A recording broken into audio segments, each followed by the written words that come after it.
Bonjour à tous, nous poursuivons avec la troisième Mishnah du sixième Pérec. Dans notre Mishnah aussi, comme dans la première et la deuxième Mishnah, nous allons voir que parfois, on va rentrer dans les dynimes de Touma, Kol ha-mitame midras metamet memet. Tout ce qui est metame midras a aussi une Touma de tmemet, du mort. Nous allons expliquer bien sûr, mais dans l'autre sens, non. Parfois c'est metamet memet, mais ça me peut metame midras. Que signifie la Touma de Midras? Midras, c'est la chondrissa piétinée. Le Zav, un homme qui a eu des écoulements de Ziva, est impur et une impureté très forte, au point que là où il s'assoit, là où il s'allonge, le lit, la chaise où il s'est assis, vont avoir une impureté comme un Avatouma, et si ensuite un homme touche ce lit, cette chaise, il sera impur.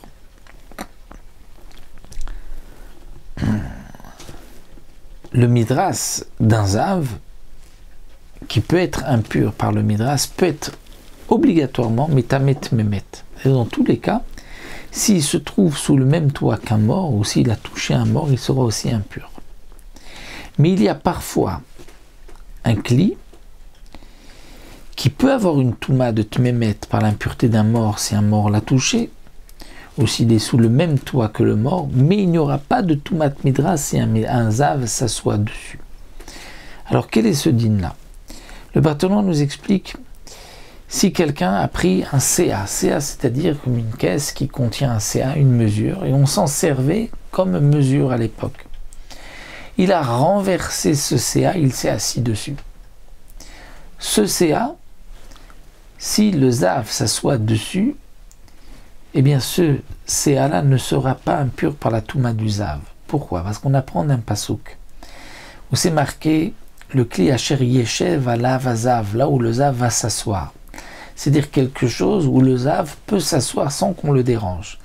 Mais dans une CA qu'on a renversée, si le zav est assis dessus, on va lui dire lève-toi parce qu'on en a besoin.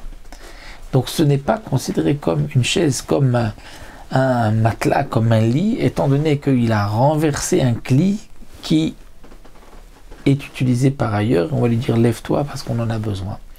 Et donc ça c'est le chidouche de la Mishnah.